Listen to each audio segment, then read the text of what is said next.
Short answer, one of these, go inside it, drawing layer here, draw some stuff in it, and mess with the properties of this. Like, mess with all of these, see what happens. Long answer, good hello, welcome to Onionskin. It's Particle Month. We're going to learn everything we can about Toon Harmony's particle system. It can be quite tricky, a lot of finesses involved, and it can be all around quite particular. There is these 5 nodes which have to be put together in exactly this order in order to get it to work at all, let alone well. So I'm going to be dedicating this whole month to videos all about the particle system. From basics to advanced, we're going to build a whole bunch of different types to slowly introduce all of the different things, different modifiers to get some really interesting effects. Because frankly, this system has existed within Harmony for like a whole decade now, and it still has a huge amount of untapped potential. And frankly, it hasn't received a whole lot of love from the developers in quite a while, and I personally think it's just due to a lack of demand. Not a lot of people know how to use this to its full potential. So I want to get some updates into this feature, so if we all are able to practice together and start making some really cool particles, then maybe we'll start to see some response as well. So to celebrate this, I'm opening up my Discord to the public for the first time, and there's going to be a dedicated particles channel in there where whatever particle systems you make and experiment with, we can all enjoy them, and I'll feature as many as I can throughout these videos as I make them as well. If you don't have Harmony and want to get involved, remember there is a 30-day trial for each of the 3 independent versions, Essentials, Advanced, and Premium. If you've already used up a trial on Essentials, or if you have only Essentials, you can grab yourself a copy of Premium just for the duration of this month and follow along building some cool particles as well. Also remember that the free trial refreshes with every new version of Harmony that came out. So as long as you haven't had a trial of Premium version 20 before, you should be good. And hypothetically, whenever 21 comes out, then you can do it again, right? So that's pretty neat. So we will be needing Premium for these sessions so that we have access to the node view and the node library. Particularly, we're going to be moving down here to the particle section. Hooray! And look at all this stuff. There's so much going on here. Everyone always asks me at first, what is the bees node for? Why on earth does Harmony have a dedicated bees function? Well, calm down. Take a breath. All in due time. We'll not only find out why there's a dedicated bees function, but a dedicated fairy and fairies section as well. What do the lemmings do? Ugh. All in good time. First, let's roll out this section a little bit further and see what's inside. See the little arrow there? So we've got basic, examples, and modifier. So every single particle system that we need to make needs the basic components, and they need to be assembled in the right order. So that's what we're going to be focusing on today. And later on, we're going to have a look at each of the individual modifiers and how those physics can start to affect other things. Eventually moving into how can we mix several of them together to create completely unpredictable movements to create even more potential. And finally, we have the examples section. These are the ones that kind of catch people's eye. Because the particles are so involved, and it can take quite a bit of finesse to get there, the particles exist as a bit of a toolbox. More often than not, whatever you want to make, there will be something in here that will get you like 70 to 80% of the way there, so you don't have to learn how to build everything completely from scratch every time. Get yourself familiar with how the particles work. They're a great learning tool. One of the videos in this mini series, I'll show you how to actually take advantage of the examples, how to just study them, and also how to tear them down and rebuild them again with your own ideas in mind. Today we're starting off in the examples, however, with basic particles. This is the best one to study at first because it just gets it running, right? It's the absolute bare basics of what you need. If you pull one of those into the node library, you get a group with a peg in it, and inside the group you see the 5 main nodes that you need to get this thing running at all. So if you ever forget, that's the place to go. For the sake of this video though, I'm going to be building it up literally from scratch so I have a chance to explain what each one does, what they're for, and why they're in the order that they're in. And then we're going to build a couple examples just with those without having to add in extra physics. So this is what we start off with. In any basic file, there is just a single node in there, so one drawing layer, so I'll delete that. And we're just left with the composite, the write, and the display. The composite brings everything in the scene together. The write node is what will get rendered into your video or image sequence, and the display is what we will currently see through this camera view. All right. So we head to the basic section, and we're going to need one of everything, right? So keep it simple. Let's just pull out one of every single one of these. They're all very colorful, the most colorful set of nodes in the program as a whole. Oh, look at that, I like Power Rangers. And with them all spread out like this, how do we figure out what order they're supposed to go in? There's actually bit of an indicator. It's a bit of a puzzle, but there is clues here. The colors of the ports. So you see the one at the bottom here, the particle visualizer, its node is the same color as what we get from regular drawing layers and stuff. It's that blue color. And if you click on it, it says image. So that's the one at the bottom. It goes down to the composite. The next one up, we've got an orange one here. And if you click on it, it does just say Baker. So there we go. And you see this one has a purple one at the bottom. So purple to purple, orange to orange, Baker and visualizer connect. Next up, we've got this sort of more blue than this blue, which is this is. Orange to orange, blue to blue, connect, particle system composite. So these three are the central engine. The particle system composite brings all of the different effects and physics that we have into a single place. The particle baker turns them into like a single image, basically. And the visualizer shows that image to us. It actually becomes an image at that point. So every system needs, at minimum, these three. From there, as I said, all the different physics and modifiers go into the system composite. The most important one is arguably the Sprite Emitter. This is the actual particles themselves, and a huge amount of the properties of what the particles do is contained just inside this one node. So when that goes in, we would expect to start seeing something at this stage, but we don't, because we need to tell where the particles are going to appear in, and this is what the region is for. Planar region in this case. Notice it still has the purple to purple, and we've got the sort of teal to teal there. So if that goes in to the region, now particles should start appearing if we were to attach some particles to it, right? So there is an image here. This is where we will plug in our drawing layer, and any drawings that you make, as long as it connects into here, with this structure, it will work. So maybe we should do that, yeah? Yeah, we'll create a fresh drawing layer. Control R in the node view creates new drawing nodes, by the way. I'll plug that in. Rather than anything too fancy for this example, I'm just going to get something that's really obvious so we can tell exactly what's going on. Do a number 1 in red, a number 2 in green, a number 3 in blue, and a number 4 in yellow. 1, 2, 3, 4. Easy. So now we're going to be able to see very clearly which particles are being rendered and in which order. So we'll take it out of our main composite and we'll put it into the Sprite Emitter. And there we go. Look at that. So we are clearly getting a whole bunch of ones, and they are all appearing within this relatively small space within the camera. And if we scrub through the timeline, we're getting lots and lots of ones all the time. So let's break down what's happening here. First of all, the region itself is just this box. This is the only place where particles are appearing. They're not appearing outside of that.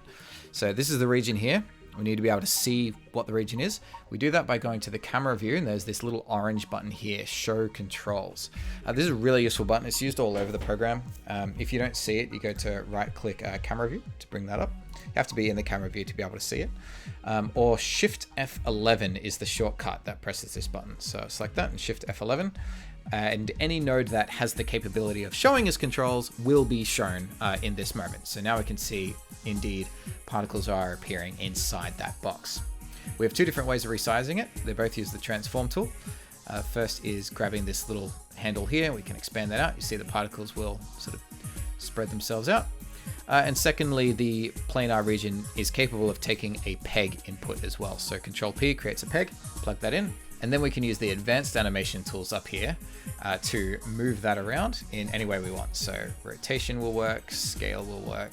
And notice that the particles stay relative, so they're still the same size as they get squished in, or they continue to face the same direction as they rotate.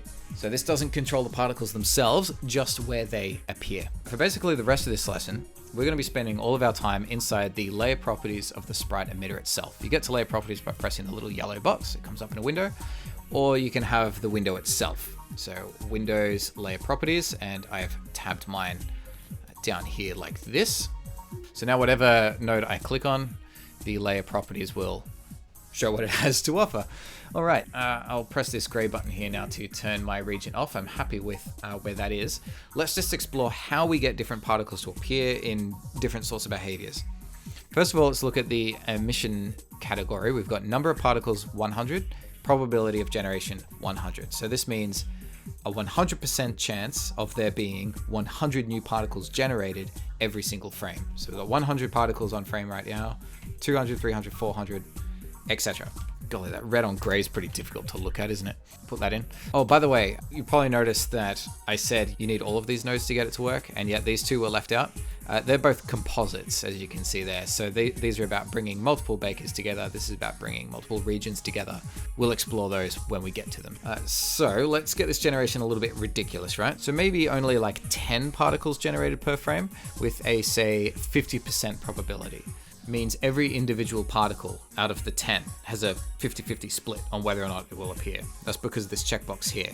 Apply probability to each particle. If that's off, then the frame as a whole is 50%. Either I get 10 or I get 0. So you see there? Between these two frames, nothing else appeared, and then 10 appeared. Yes, no, yes, yes, no, yes, no, no, etc. But with that on, each of those 10 particles has a 50-50 chance individually. So I'm going to get anywhere between, 1 and 10, averaging approximately 5 each time. The last one I want to talk about here is the trigger. This is a binary switch. So 1 simply means on, 0 means off. So there we go. It doesn't fire. So all of these categories can be animated over time. We'll get to that in a moment. But wherever you see a blue icon on literally any layer in the program means that that is an animatable parameter. It can be tweened or changed over time. So for something like that trigger, for example, if that was to be animated to 0 at some point, then the emitter will shut down and stop operating. And if it animates back to 1, it will reactivate. That's how that works. So let's go spend some time in the rendering tab. This is where we start to add the characteristics to our drawings because, it's just firing off a whole bunch of 1s at the moment. By default, this is set to a rendering strategy of use particle type. So what does that mean? It actually is talking to our timeline as a bit of a drawing library. So I'll head back to the generation tab and you can see down here we've got type. Particle type 0 is 1, particle type 1 is 1. So this is actually a bit of a range. How much of the timeline will it look at to build its particle library? And it's only looking at frame number 1 at the moment. So if we push that up to 4, we can now see that all 4 of our particles are within that probability. The range is also set to sequentially assigned type number, meaning that every time a particle appears, it's going to be in order. It's going to count 1, 2, 3, 4, 1, 2, 3, 4, 1, 2, 3, 4.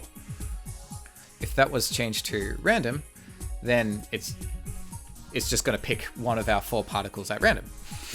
Obviously enough, right? Which rendering strategy to choose is really based upon what kind of particles you want to make. We'll quickly have a look at the other ones, because something like use frame number, that means we'll get all 1s on frame 1, all 2s on frame 2s, all 3s on frame 3, all 4s on frame 4, and then nothing. There would be hypothetically loads of particles by frame 30, but it's looking at the timeline directly. We have no drawing substitution there. There's nothing to see. In fact, if I add an extra drawing here just on frame 30, I reckon I could head back over to the drawing view here, draw in 30, and oh my goodness, look at that. We have a ton of them. 1, 2, 3, 4, nothing, 30, and then gone again. So if you do have a messy drawing layer like this where there is a huge gap and then something, this is why the rendering strategy of use particle type had that sort of range to it. Even though there's drawings out here, it's going to stop looking at frame 4 and you can put whatever else you like out here and it's just going to ignore it. Use age is the third main type of rendering. And what this does is causes every particle to play through the timeline independently. So all of these ones are going to play 1, 2, 3, 4 and then disappear. But every time a new particle is generated, it too is going to cycle. So keep your eye on just one of them and notice that it goes 1, 2, 3, 4 in the same spot before disappearing again. And once we reach 30, well, those particles that were already there, they're still playing. So we're going to start seeing 30s start to rock up and disappear after that. The final main method, which we're going to use for a lot of our examples later on, is render as dot. This is a placeholder. If you render, you don't actually see anything, but it's so that we can see and understand particle behavior if we don't have any drawings to put in there. So right now we just see the standard behavior of 10 particles a frame with a 50% probability. So those are sort of the basics to get us started. You might have seen a few other options and switches within there, which I haven't talked about yet, but that's okay. I think it's probably best that we cover those as we actually, build some things. Let's get some of that instant gratification out. So let's make an actual example. We'll do a few different things with it so you can see the potential of just these nodes without even adding any other physics to it. That should be enough to get you started and get you feeling a bit confident to explore. And I'll actually be doing a couple more tutorials of particle generators that just use the Sprite Emitter, and that's it. We don't need any other physics. It's actually pretty strong, so keep an eye out. Anyway, let's do one now. So something nice and simple, I'm going to unhook the old numbers one and create a new empty drawing, plug that in, and I'm going to head over to the drawing view tab and make sure that my grid is on here. On frame one, I'll create an empty drawing, and the grid is quite important when working with particles because we always want to have what we're making as close to 0 as possible, right in the middle of the field. So then our particles are going to start appearing in a reliable place. And what I need is a small white dot. On the next frame, I'm going to turn on the onion skin so I can see what my old one was. I'm going to make a slightly bigger white dot. The next one is going to be not just a big white dot, but it's going to be slightly larger again, but a diamond shape like this. That looks awful. And then lastly, it's going to be a smaller diamond like that. All right, so I've got 4 frames, and this is a sparkle or a star. We're going to use it as a star, so I'm going to rename this drawing layer here to star. So now back in my Sprite Emitter, if the settings were the same as what we had, we should see a whole bunch of stars randomly appearing. And because it's set to use particle type, it's going to be randomly sampling from one of those 4, provided that our Sprite Emitter's particle type in the generation tab is set from 1 to 4, so it's going to depict from that range. Let's set the scene length to be a little bit longer than 60 so we can see where this really, how this really plays out. 1,000. No, we'll never run out of room. Haha. So at the moment, it's just going to be adding particles forever, which is pretty much everything we've explored so far. So let's come down to the particle baker here. So remember the particle system composite, that's where all of the physics will be combined. And then the baker is actually what really combines them properly on the back end. We get a few different characteristics here. Things like maximum number of particles, which is currently set to 10,000. If we brought that down to about 40 or so, then after 40 particles have appeared, it will stop and hold there. So this is a way that we could sort of set up a still frame, especially if we would adjust number of pre-roll frames, right? Because it's taken about 40 frames to get there and then it stops. So if we say number of pre-roll frames 40, then it's already going to be at that on frame 1. So this is a really easy way for us to just generate a flat set of particles right from the beginning. We can also adjust the seed number here, which will then randomly choose where those particles are going to be dispersed. Lastly, the visualizer here, it's got 2 different peg ports. We'll talk about the insertion point a bit later, but for now the transformation one is it just takes a peg, and that's used so that we can move the entire system around after it's finished. We don't need that for this one. We've got one more thing to do on the actual Sprite Emitter itself, and that's on the rendering tab. We're going to have a look at transformation size over age, and this actually works as just a regular size transformer. So it's a multiplier, defaulted to 1. 1 times 1 equals 1, so it's the same as it always was. 2 means everything will double in size. 0.5 means everything will be halved in size. I think 0.5 looks much better there. So we've got a starscape that is now static, and now I want to amplify that by having twinkling stars on top, okay? That means we actually need 2 separate systems, one that is static and one that does the twinkling. But we can reuse some of the things that we've made, such as the sprite and the region. I'm actually going to unhook everything that goes into the system composite here and put it off to the side, and we'll start building up the new behavior with a fresh Sprite Emitter. So let's head back to the node library and go to the basic category, pull out another Sprite Emitter. It is, however, going to take the same drawing node and the same region as well. So let's put that in. But we're not immediately reminded of what happens with the old Sprite Emitter because the baker is freezing it, remember? So let's hold Alt and pull the baker out for now and get a fresh one of those as well. And now we remember what happens with the starscape. It's just going to create thousands all the time. So let's pull that back down, yeah? So we start with the generation tab. How many particles do we want per frame? Probably 4 in this case. I want a probability at 100% because this time under rendering, we're not going to be using particle type, we're going to be using age. So every particle that gets generated, it's going to play through that animation of 4 frames, giving us a really nice twinkle effect, right? That's looking quite good. It probably needs to be a little bit smaller as well. Probably not as small as the other one, 0.7. There we go. So let's combine that with the starscape we've already got. Now we've got 2 different bakers that have different characteristics for our different emitters. So let's copy and paste our particle system composite, send that down there. I remember earlier we have a baker composite, so we are capable of combining these before they go to the visualizer. So let's get one of those out, Put them both into the Baker composite, and that goes into the middle of the particle visualizer. And now we have two different particle systems that can coexist. My region's looking a bit small against the camera, isn't it? So I can select the region again, press the show controls button to show where that region is. And yeah, the region is a bit smaller than the camera. So I can select the peg that goes into that region and use the scale tool to make it a little bit bigger. There we go. So I'd like to refine this just a little bit more. So here's a couple of extra cool tricks. I want the static stars to be a little bit faded so they seem more in the background. So I'll click on the emitter for that. I can just press D for deactivate or A for activate on the keyboard to sort of preview them, turn them on and off, make sure I'm actually selecting the right layer. Of course, we can name them static twinkle. And on this static one, down here under the rendering tab, there is coloring strategy. And we see the red, green, blue, and alpha. So this is how we can actually animate the color and the transparency over time. And at the moment, we can't access them because it's set to use drawing color. They are stuck being the colors that we drew them as. But if we select that drop down, we get a few different choices to choose. And for now, we're just going to choose map RGBA based on age. That simply activates all of these, and we could animate them over time if we want, but I'm just going to drop the alpha from 255 down to about 100. Meanwhile, on the twinkle, it's a bit ferocious for me, so I think 4 particles per thing. I'm just going to drop it to 2 with a probability of 50%. Yeah, that's even that's pretty intense, isn't it? Maybe it's the size. I dropped it down to 0.4, and then that's I think I'm preferring that.